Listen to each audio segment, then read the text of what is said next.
Hey everyone, welcome back to my channel at Megan Abroad. Today I'm going to be talking about some of the books that have changed my life. So let's jump into it. So I'm going to start off with talking about some productivity books. These are books that I read about even more than 5 years ago and have still stayed in my brain to this day and impact my workflow of how I work on my personal projects, my work projects, and everything in between. So I wanted to share some of those with you. The first one is actually by a Canadian author, so I have to shout him out. This is The Productivity Project by Chris Bailey. This is a really great book overall for productivity. I'll just highlight a couple of things that I really like from this book that I still use every single day or at least every single week. And one of them is the 3 things. So when you're making your daily list of things to do, that instead of listing every single thing on your to-do list, you put your top 3 things at the top, which is your focus for the day. So if you zoom forward to the end of the day, what you want to have accomplished, and then you pick your 3 things which you focus on. The other thing is brain dump. So this is where you have a lot going on, you have a lot of ideas, and you just get everything down onto paper and then use that as a basis to start actually organizing into tasks or organizing the projects and everything like that. So I also use this every once in a while. When my life feels very chaotic, I have a lot of ideas or a lot of things stressing me out, I use this to organize.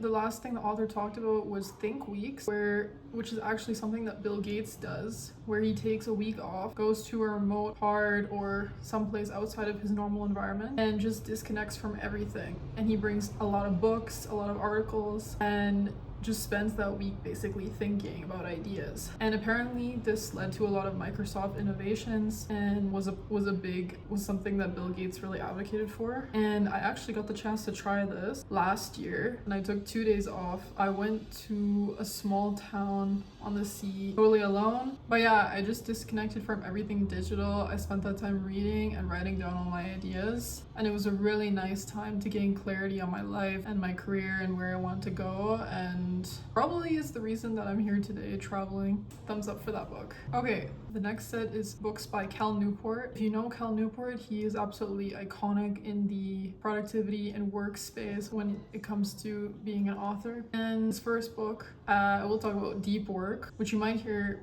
mentioned a lot if you're in the online space about productivity. And I think this was just the cornerstone talking about what is deep work. And if you're not familiar with it, I think it's aged amazingly because we're becoming more and more connected in this digital age and there's more and more things distracting us. He lists a lot of great examples and talks about how having a focused chunk of work where you're completely disconnected from anything that can distract you, this deep work is what is really going to lead you to your best results. And I really try and organized all my days around having some chunk of deep work, and especially in my career when I was working for companies. This can be extra difficult because you do have Slack pings, emails, people grabbing your attention from different ways. But he also talks about how to manage these conversations and how to set those boundaries with people. So I really appreciate this book, and it's something that stuck with me this whole time. The second book by Cal Newport is called A World Without Email. This kind of builds off his existing work about deep work, but was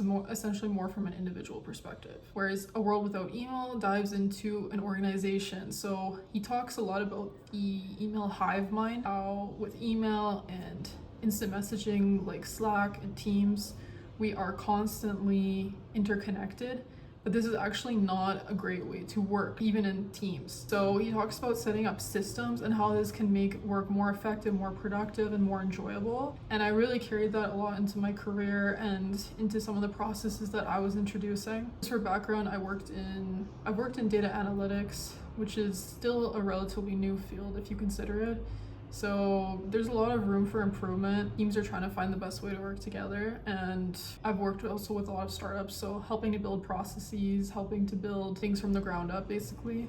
And I really took this mindset when I'm introducing process changes or introducing processes in general. So things like setting up forms when people have a request. This is something I really push for, rather than going through Slack messages, because it really helps standardize and organize the information and give a common reference point. And the last one, which I will talk about, is a bit interesting, and it's called So Good They Can't Ignore You. And I don't know if I fully stand behind the thesis of this book right now in the present day, but I read it around the mid to end of my university career. I had my bachelor's, I guess, and I was thinking a lot about what I wanted to do for work and where I wanted to go. And the thesis of this book is basically that passion doesn't matter to your career at all, that you should just focus on something that you can get good at. And when you focus on that, you're going to show outstanding results, and eventually you're going to attract attention from everybody and be able to move up to a point in your career where you're going to gain job satisfaction because you have more autonomy around your surrounding, and you have more autonomy and more basically power and influence to determine how you want to organize your work and who you work for and that type of thing. And he even uses Steve Jobs as an example in this book. Actually, like a lot of case studies. This has actually led me down a path of studying finance for a semester because I had done well in finance the previous year, even though I fucking hate finance. And to some extent also dictated my career into data analytics because I saw there was a lot of opportunity for learning, for demonstrating hard skills, for growing, and that's what kind of led into that. It's been some years since I read this book, and I would say I diverge a lot in the opinion of the author, and I do think some of his examples were cherry-picked and altered to fit the thesis, but it still did change my life, and I do think there is some merit to that argument, but I don't think that passion is completely useless, and I do think it is important for developing a career. So that's why I would say it did change my life, but I don't necessarily recommend that book. The next book is Flow by Mihai Csikszentmihalyi. I really tried to get his last name right, so I hope I nailed it. If you don't know what flow is about, it's by a leading psychologist. And basically the definition of flow is when you, or a flow state, is when you are so focused on your work and what you're doing, you're completely immersed into it. You forget about your surroundings, you forget about time, you forget even about that you're hungry, and you're completely immersed in this flow state. The author also argues a lot of benefits of flow and what is the proper ingredients to reach a flow state, such as you need to have the optimal balance between boredom and being engaged, and everything like that. And this influenced me a lot because it's something that also ties to deep work, I think, although deep work can be not necessarily a flow state because you might be doing something so challenging that it's not a flow state, but I think this is something we're all aiming for in our career, in our lives, also even in our hobbies. And just talking about the benefits is crazy. I remember I read the second book as well, and he talks about how even if you optimize your life completely around a flow state, it can even replace some of your human connection needs, which is crazy to me. And yeah, I definitely recommend checking out this book. It's an interesting phenomenon and something that I think we all want to attain in our lives. Okay, the next book is Mindset by Carol Dweck. This book is a must read. Also, this is a psychology book, but I guess a positive psychology book. And in it, the author talks about growth versus fixed mindset. This book is key if you want to understand some of your own mindset issues, what's been holding you back or what's been pushing you forward, and maybe also observe in the people around you and the people you work with how their growth or fixed mindset comes into play. She argues that people with growth mindset are the ones who are generally more successful in life, and she also identifies how fixed or growth mindset can be promoted by parents, by educators, by certain types of work environments and that type of thing. And it's basically around this. Fixed mindset is if you believe that all your skills, all your abilities have been fixed from birth. You're basically either good at something or you're not, and you're smart or you're not, that type of thing. And growth mindset is a mindset where you believe that you can achieve anything or you can learn anything as long as you put in the time, you are more adaptable to mistakes, and you view everything as a chance to learn. And I would say in my life, I've observed times where I am more growth mindset and where I am more fixed mindset. And I really try and keep this in mind when I am saying things like berating myself for mistakes or being hard on myself or others when something goes wrong. Because at the end of the day, it's just not healthy to think that way, and it's not going to lead to long-term success. And I think even looking at places I worked for or want to work for, I really gauge whether they have a culture of failure or if they punish mistakes or what that type of environment is, because it's so important to be pushing or to be promoting a growth mindset for everybody to succeed in the long run. So highly recommend, especially if you are dealing with children or if you're an educator, because it's a lot of these mindsets get set at childhood, and it's so important that you Even if you remember when you were a kid and if you put your hand up to answer a question, you got it wrong, and the teacher looked disappointed or said a comment to you, and then you were like, oh, I don't want to raise my hand again, and I only want to put my hand up if I'm absolutely 100% sure of the answer, because then you get praise. And this type of thing is extremely damaging, is what leads to fixed mindset, because you getting praised for being successful, being sort of punished for failure, is exactly what leads to this type of mindset. The next book is called Never Split the Difference. I had heard a lot of recommendations for this book. It's by someone who used to work in expert negotiations for, I believe, the CIA or the FBI. And it's a book all about negotiations and how to communicate in negotiations. And this book is definitely incredible. Great writing style and pacing, great examples. It's really interesting to follow the actual evidence of how this man, he used this into his work to become the top negotiator. And I think one thing I really took out of it is when you're communicating with people, stop pushing your opinions or stop trying to get the last word in, but rather asking a lot of questions, and not sort of questions that are going to prompt a defensive response like, why did you do this? But really open-ended questions, because it gets people talking, it gets them to feel listened to, it gets them to feel heard, and it also gives you a lot of information about how you can work with this person or what is the interests that are driving them. So this is something that I definitely use a lot in my communication, also in my career, also my personal life, and I definitely recommend it. The next one is probably a cult classic, and you will probably hear this recommended the most in the business world of books, but I thought it was worth a mention anyway, because the author did win a Nobel Prize, I believe, in economics, and it's called Thinking Fast and Slow. And I won't talk too much about it. If you know, you know, but if you haven't read it, definitely check it out. It's basically just about how biased we are as humans, and the author breaks down all these specific biases and even gives examples for you to follow along with to see your own bias in action. And especially if you work in any sort of leadership, decision making, I would say also data, you definitely will benefit from this book, because you see exactly how biased we are and how flawed we are. So if you are aware of it, you can try and build around it or sometimes work with it. So definitely would recommend this. The next book is called Nudge. It's essentially around basically the mental laziness of the human brain and how default options can really transform policies.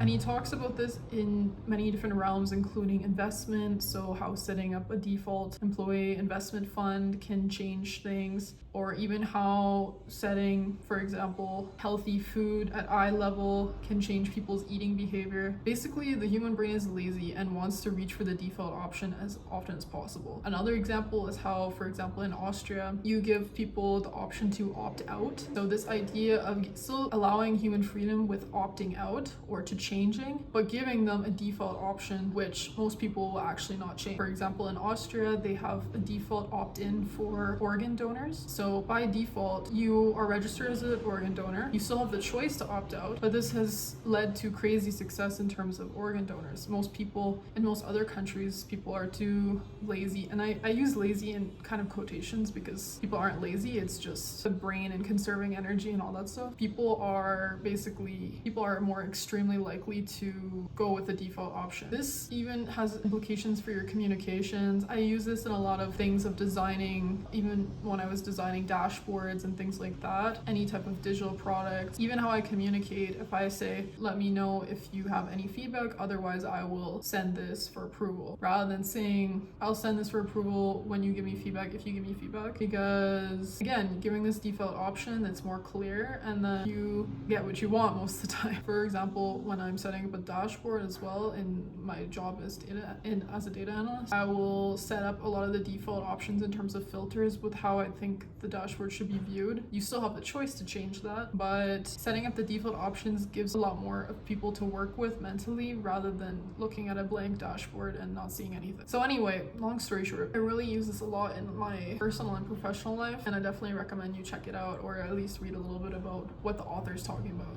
Now we are getting into sort of a different category, which is less productivity, still a bit of psychology, but more society based. And the first two books I want to talk about, which I will group together in a category. And the first one is Lost Connections. It's by Johann Hari, which basically talks about the real underlying causes of depression. And it's written by a journalist, so the format is really engaging. He goes around the world and talks to different professionals and also shares his own experience battling with depression. And it really talks about some of the lies we've been told in society about how depression is a chemical imbalance in your brain and where that sort of myth came from, and how effective are SSRIs really, and what are some of the other ways that people are using to treat depression. And if you're a bit wary of what I'm saying because it sounds a bit woo-woo, it's not. It's all completely fact-based, science-based. It's really a well-done piece of investigative journalism, and it really also started to get me thinking more about how basically the rise in the mental health crisis has been happening, and what are some of the myths that you hear so often that they really start to sound like truth, and what are the real causes, and is this really an individual problem or is it more of a societal systemic problem? So this has really got me thinking about that. And the next one is Sedated, which closely follows the same topic. These two books I really think about a lot, especially when I hear a lot of the messaging about mental health in the media and online. This one talks about how basically drugs have been overprescribed for mental health illnesses, when things have been improperly labeled as mental health issues when actually they're more societal and systemic issues. So the title, you see Sedated, it's instead of recognizing the problems in society, in labeling someone individually with a mental health issue, and then of course the pharma industry really thriving on top of that of being able to prescribe you a prescription drug. This one is a bit more anti-capitalist, I would say. I mean, they both are leaning in that direction, but really well written and fact-based as well. I would highly recommend both these books if you're interested in mental health at all and how it intersects with society. The next one, also somewhat anti-capitalist, is Bullshit Jobs by David Graeber. Absolutely fantastic book. Lives in my head rent-free every single day. Now, this actually started a huge phenomenon in the media. Basically, there was a theory proposed by John Maynard Keynes that by the 21st century, we would have automated things so much and progressed so much in the society that we would be down to 15-hour work weeks. And obviously that's not the case. So David Graeber looks at how a lot of meaningless jobs have popped up or have grown essentially because we've automated a lot of things around, but we still have the same expectations of the 40-hour work week and employment. There's a lot of significance and identity tied to having a job. And basically what are the consequences and what does it mean for these so-called bullshit jobs? And what are the mental impacts? What are the societal impacts? What can we do about it? And it really flipped things on the head for me because I had experienced this before, so-called bullshit job. Many actually. I've been working since I was 17. I can name a lot. And this sense of meaningless and existential dread that comes along with feeling like your work doesn't actually contribute anything to society. And it's just so well written. I would say I really took something away from that in terms of how it shaped my worldview, because I studied business and that had a very pro-capitalist leaning, as you can imagine. I mean, I'm not here to debate about politics. I think, that's not the scope of this video. Let's just put it that way. But if you are interested in more left-leaning literature and something that's very conversational, very gripping, very easy to read, and you're interested about the intersection of societal issues with work and this culture around work, I would highly recommend this. Okay, this is my part one. I think I could actually do another version of this because I have more in my mind, but let's just end it off here. I wanted to share this a bit because although my videos have been a lot about culture and about cross-cultural discovery, I think reading is one way that since a young age I've really been able to immerse myself into new worlds, and that's basically what traveling and what living abroad is about as well, immersing yourself into a new world. These ones are also all nonfiction. I am a very voracious reader in general. If you want me to do a part 2 with more books or with fiction books, then let me know. I thought I would just try this out on my channel because it is a passion of mine and maybe you guys are interested to see too. That's it for today. Thanks so much for watching. I'll see you next time. Bye.